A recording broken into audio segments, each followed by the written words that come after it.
যুদ্ধবিরতির আড়ালে ইরানে অতর্কিত সামরিক আগ্রাসন চালাতে এসে নিজেদের অজেয় সামরিক সক্ষমতার অহংকার ভাঙতে দেখল যুক্তরাষ্ট্র।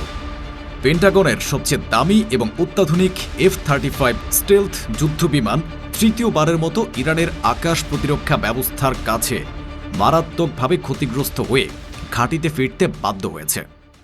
ডোনাল্ড ট্রাম্প যখন গণমাধ্যমের সামনে ইরানের শীর্ষ নেতৃত্ব, বিশেষ করে মোজতবা খামেনির সাথে একটি চূড়ান্ত ডিল বা শান্তি চুক্তির সম্ভাবনা নিয়ে অত্যন্ত আশাবাদী বক্তব্য দিচ্ছিলেন, তার মাত্র 12 ঘণ্টার মাথাতেই চরম বেইমানির আশ্রয় নেয় ওয়াশিংটন। মধ্যরাতে একযোগে 200টিরও বেশি মিসাইল ও বিমান হামলা চালিয়ে তারা তেহরানকে স্তব্ধ করার ছক কষেছিল। কিন্তু তাদের সেই ছক চোখের পলকে ব্যর্থ করে দিয়েছে আইআরজিসি।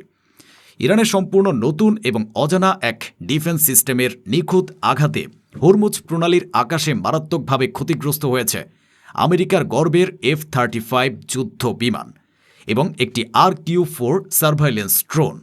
শুধু তাই নয়, শতাধিক ক্রুজ মিসাইল ও ড্রোনের পাল্টা আঘাতে আমেরিকার কৌশলগত সামরিক লক্ষ্যবস্তুগুলোকে তছনছ করে দিয়েছে তেহরান। যুদ্ধবিরতির মধ্যেও ঠিক কোন কারণে শান্তি আলোচনা ভেস্তে গিয়ে মধ্যরাতে আবারও এই ভয়ঙ্কর যুদ্ধ শুরু হলো? ট্রাম্পের the art of the deal আসলে কি?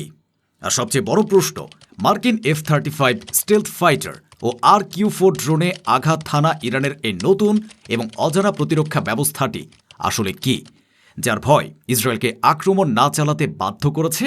এইসব রোমহর্ষক সত্য এবং মধ্যপ্রাচ্যের এই সংঘাত ঠিক কোন দিকে এগোচ্ছে তার নিখুঁত দৃশ্যপট জানতে ভিডিওটিতে একটি লাইক দিয়ে শেষ পর্যন্ত আমাদের সাথেই থাকুন।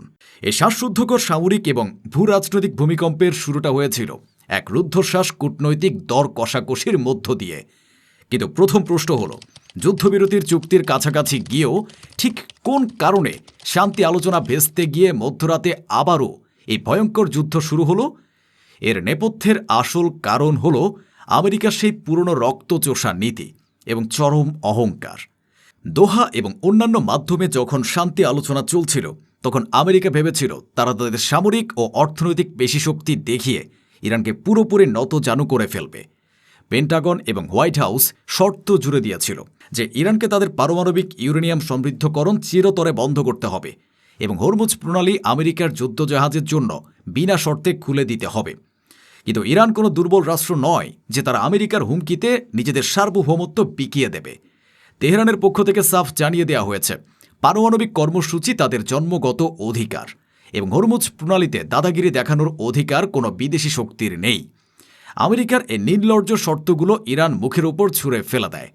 নিজেদের শর্ত মানাতে ব্যর্থ হয়ে চরম হতাশায় এবং ক্ষোভে অন্ধ হয়ে ট্রাম্প প্রশাসন মধ্যরাতে এই 200 মিসাইলের অতর্কিত এবং কাপুরুষোচিত হামলা চালানোর সিদ্ধান্ত নেয়। কিন্তু এ হামলার পেছনে লুকিয়েছিল একটি জঘন্য মনস্তাত্ত্বিক খেলা। আর এখানে চলে আসে আমাদের দ্বিতীয় প্রশ্ন, ট্রাম্পের the art of the deal আসলে কি? ডোনাল্ড ট্রাম্প তার পুরো ব্যবসায়ী এবং রাজনৈতিক জীবনে একটি বিশেষ সাইকোলজিক্যাল কৌশল ব্যবহার করে এসেছেন, যাকে তিনি আর্ট অব দ্য ডিল বলে বড়াই করেন। এই কৌশলের মূল কথা হলো শত্রুর চোখের দিকে তাকিয়ে মিষ্টি হাসি দেওয়া, তাকে প্রশংসায় ভাসানো এবং যখন সে একটু নিশ্চিন্ত হবে ঠিক তখনই তার পিঠে বিষাক্ত ছুরি বসিয়ে দেওয়া। হামলার মাত্র 12 ঘণ্টা আগে ট্রাম্প মিডিয়ার সামনে এসে ইরানের শীর্ষ নেতৃত্ব, বিশেষ করে মোজতবা খামেনির সাথে ডিল হওয়ার বিষয়ে এমনভাবে কথা বলেছিলেন যেন সব সমস্যার সমাধান হয়ে গেছে। ট্রাম্প ভেবেছিলেন তার এই আশাবাদী বক্তব্যে আইআরজিসি হয়তো একটু রিল্যাক্স বা শিথিল হয়ে পড়বে। আর ঠিক সেই সুযোগে মধ্যরাতে 200 মিসাইল ফায়ার করে তিনি ইরানকে শক থেরাপি দিবেন। তিনি ভেবেছিলেন এই আকস্মিক ধ্বংসযজ্ঞ দেখে ইরান ভয় পেয়ে তার পায়ে এসে পড়বে। কিন্তু ট্রাম্পের এই ধোঁকাবাজি এবং শয়তানের হাসি ইরানের কুদস ফোর্সের কাছে ধরা পড়ে যায়। আইআরজিসি 1 সেকেন্ডের জন্যও তাদের চোখ রাডার থেকে সরায়নি। ফলে ট্রাম্পের এই the art of the deal আক্ষরিক অর্থে এবার আমেরিকার গলার ফাঁস হয়ে দাঁড়িয়েছে। কারণ রাতের অন্ধকারে আমেরিকা যখন তাদের 200 মিসাইল আর স্টেলথ ফাইটার নিয়ে ইরানের আকাশ সীমায় ঢোকার চেষ্টা করল, তখন সেখানে তাদের জন্য অপেক্ষা করছিল সাক্ষাৎ যমদূত। আর এখানে আসে আমাদের সবচেয়ে ভয়ঙ্কর এবং চূড়ান্ত প্রশ্ন, মার্কিন F-35 স্টেলথ ফাইটার এবং RQ-4 ড্রোনে আঘাত হানা ইরানের এই নতুন এবং অজানা প্রতিরক্ষা ব্যবস্থাটি আসলে কি, যার ভয় ইসরায়েলকে আক্রমণ না চালাতে বাধ্য করেছে? আমেরিকার বিমান বাহিনীর সবচেয়ে বড় অহংকার হল তাদের পঞ্চম প্রজন্মের F-35 যুদ্ধ বিমান এবং বিলিয়ন ডলারের RQ-4 সার্ভাইলেন্স ড্রোন। পেন্টাগন দাবি করত পৃথিবীর কোনো রাডার এই স্টেলথ প্রযুক্তিকে ধরতে পারবে না। হরমুজ প্রণালীর আকাশে ঢোকার সাথে সাথেই আমেরিকার সেই অহংকার আক্ষরিক অর্থে মাটিতে মিশে গেছে। IRGCর ছোড়া এক অজানা এবং মরণঘাতী ডিফেন্স সিস্টেমের আঘাতে মুহূর্তের মধ্যেই RQ-4 ড্রোনটি আগুনের গোলায় পরিণত হয়ে সাগরের বুকে আছড়ে পড়ে।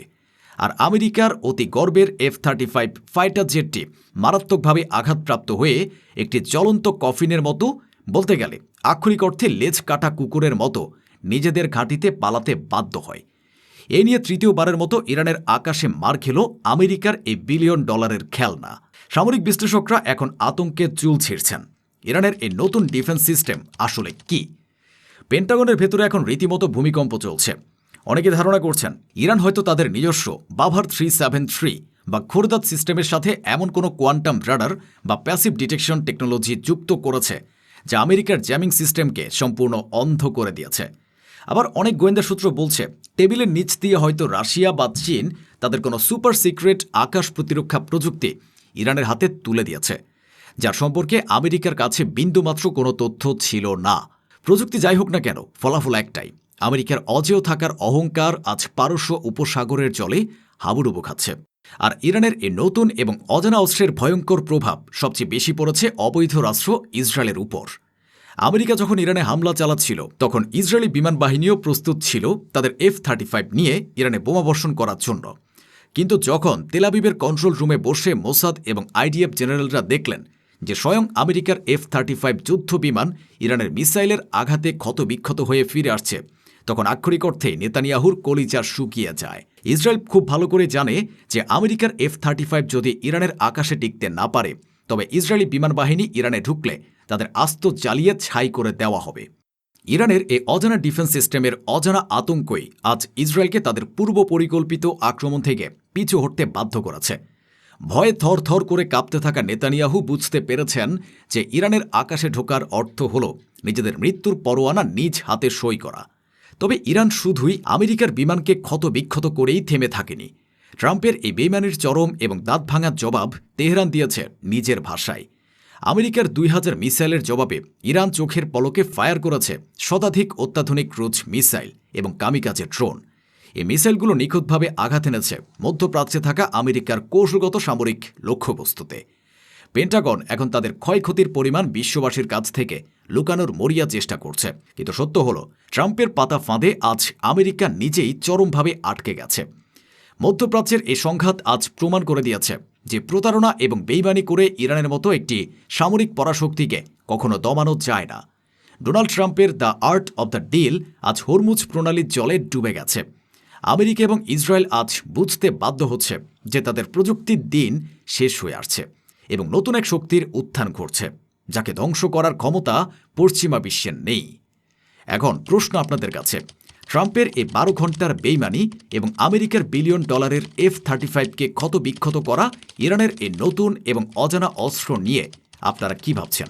ইরানের এই শক্তির ভয় কি সত্যি ইসরায়েল ও আমেরিকাকে চিরতরে স্তব্ধ করে দিল? কমেন্ট বক্সে আল্লাহু আকবার লিখে আপনার বিজয় উল্লাস এবং মূল্যবান মতামত শেয়ার করে এই ঐতিহাসিক পট পরিবর্তনের সঙ্গী হন।